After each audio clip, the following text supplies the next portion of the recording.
All right, ladies and gentlemen, again, welcome back to the channel. Thank y'all so much for coming over now. Back with Jaguar Wright explains why Clive Davis said he didn't know Diddy and the future of Cruelty Free Art. Now, it was I know she said a long time ago, it's those videos about her talking about Clive Davis as the one who pretty much gave Diddy his role, and he's behind a lot of the dark stuff that be going on. So now they're saying like Clive Davis has thrown Diddy under the bus. Hey, it's crazy. But we're going to check this out back on the Real Life Productions channel, which I'll leave in the description for you guys to check out more and even subscribe. All right, we ain't going to waste no more time. Let's jump right into it. They're not in the same world. Or they're in the same world, but they're not cohorts. He's definitely been his. Oh, okay. I would call that the same world. Okay.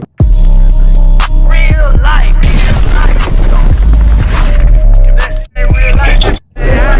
It ain't real life. Just ain't.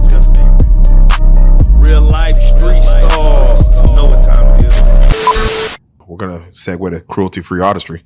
Yeah. So let me touch, if you can, for those who are wondering what mission you're on regarding Cruelty Free Artistry. Please, I want you to reiterate and how important it is to you and your mission and what you want to do regarding even your own music to come up. If you find yourself sick or repulsed by the stories that I share with you, it should be easy to know and see that Cruelty Free Artistry is an initiative that we need to start right away. There's too much pain, unnecessary. There's too much abuse, unnecessary. There are too many lies, unnecessary. There are too many.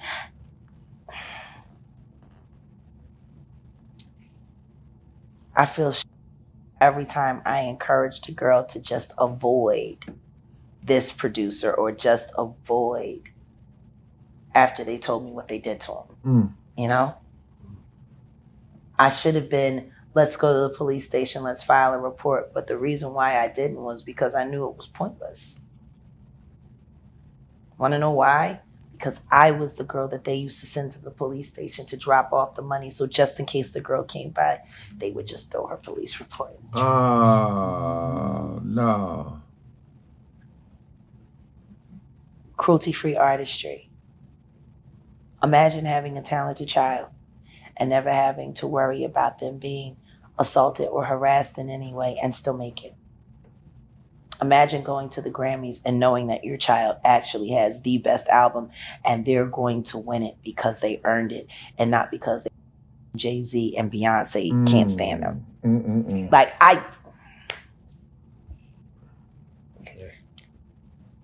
it's time to put down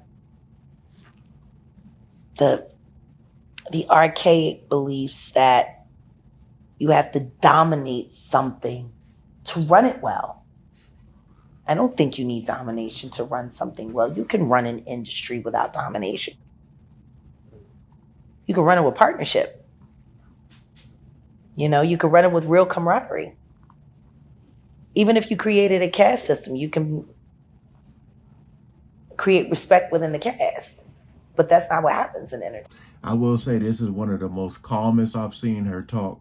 She's sitting here like, yeah, man, it gets crazy. Like with these award shows, I feel like it's almost like with politics, man. Like they already know who they're gonna have to win. Oh,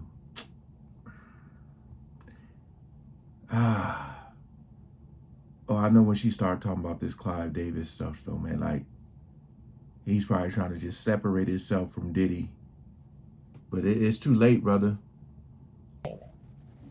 That's not what happens in America. You know, I'll give the other countries of the world who deal with trafficking, one, I'll give them the credit. At least they don't front. At least they don't fucking pretend. Yeah. She ain't come home from school, and guess what? Next week there'll be two more like her. They ain't gonna come home from school either. Damn. Hey. She's a pretty girl. Her mother should have scarred her face so she could have kept her.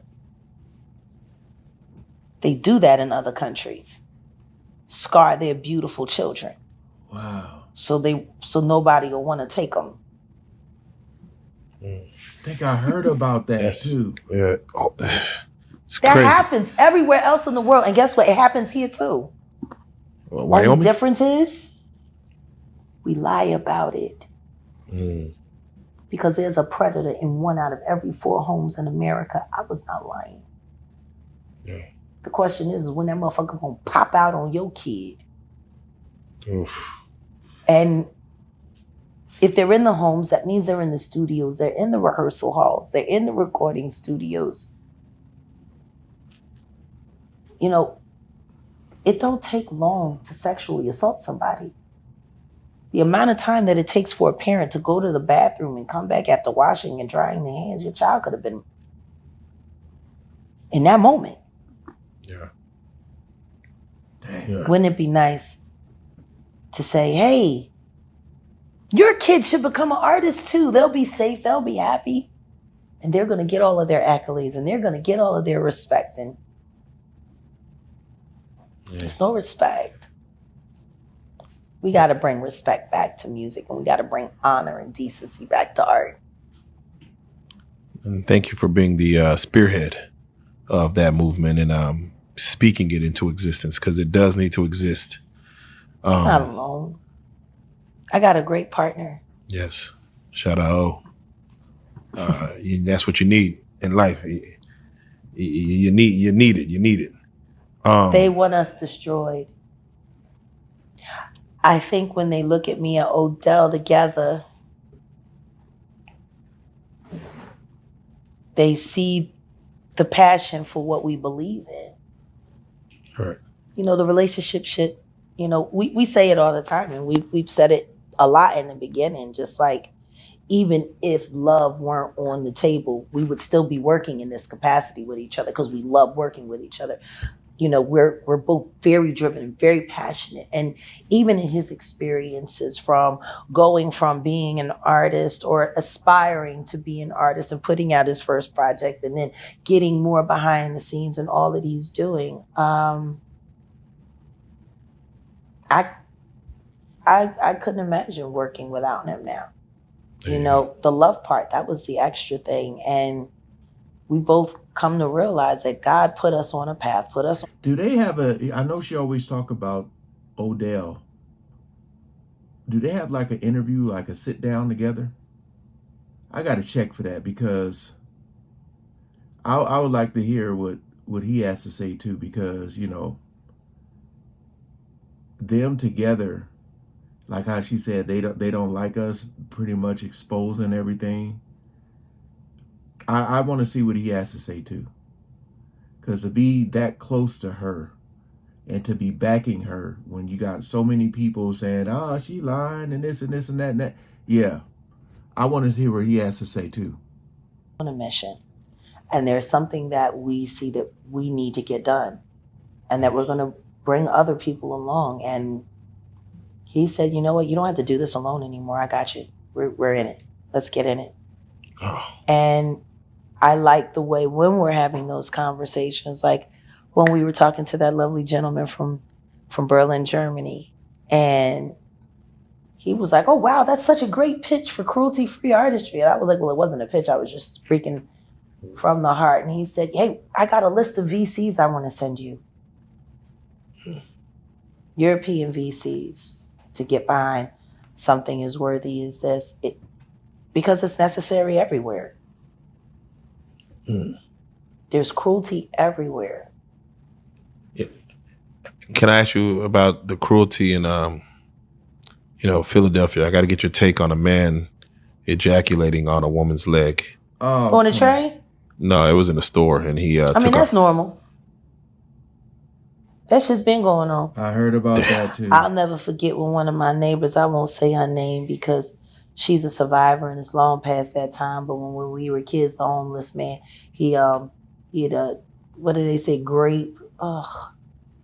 He graped her in a phone booth. I was assaulted in a phone booth as a kid. That's normal in Philly. Notice I say it on the train because around this time of the year, this is when the perverts come out. And they that like happens. to jerk off. Yeah. Oh my God. Well, no, because all of the women is wearing shorts and skirts, so they get to you drop something and look down and look up your skirt and start whacking off on. Oh man. That's been going on. Ain't nothing new. Okay. That's Just how she's saying this so calmly is just crazy, man. Like, it's just another day. Just, oh.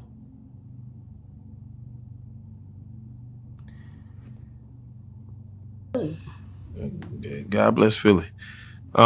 Listen to me. I wish he would, but I think he already moved on. Oh man. The Okay. Lord told me, go. And I went. I listened. I came down here to Dallas.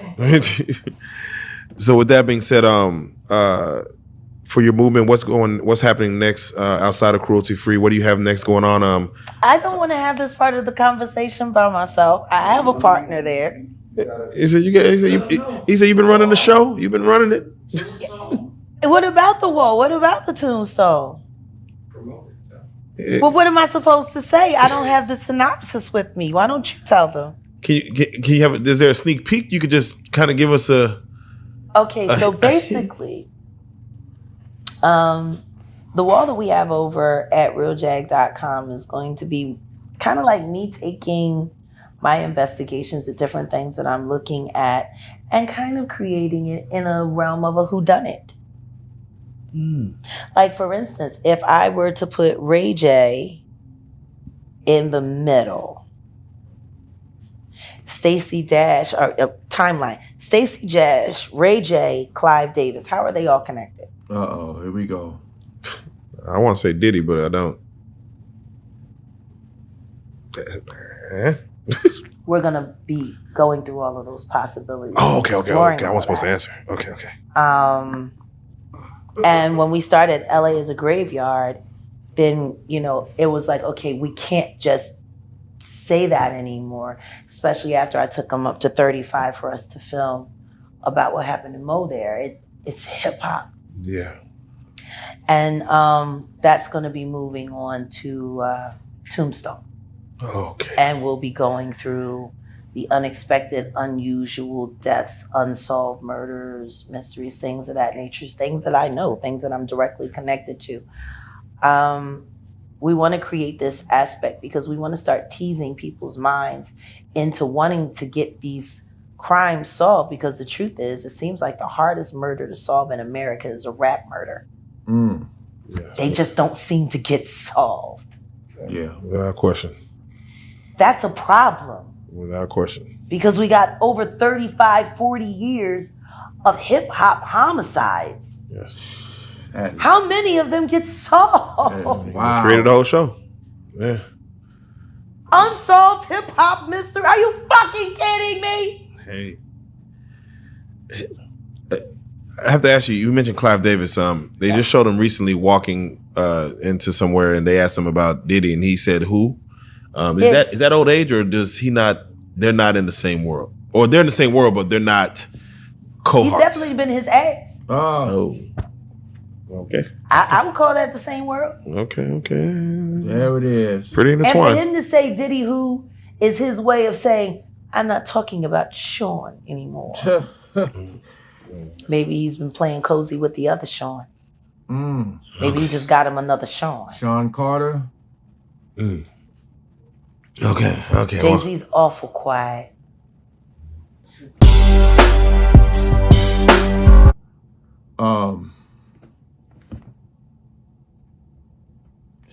I mean, what I was waiting for with this title happened at the end. I didn't know all that she said was going to be in this video, but man.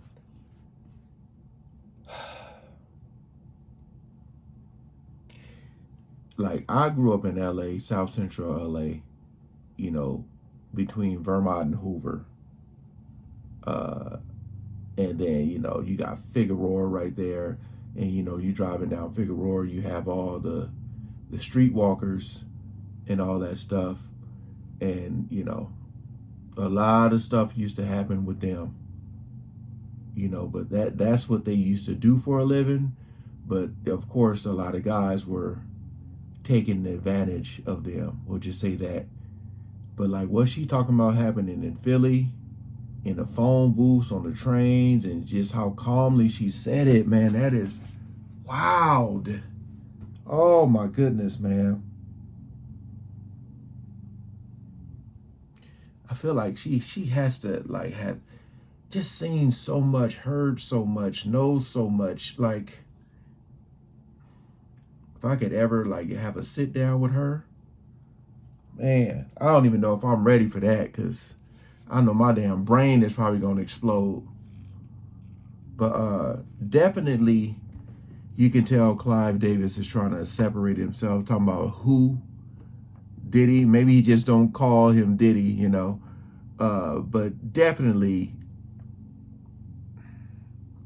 everybody know the story with Clive Davis, man. A lot of these dudes, I'm just trying to choose my words carefully. But look, appreciate y'all coming over. She gonna continue to talk and go continue to expose, and I'm here for it. All right, peace out.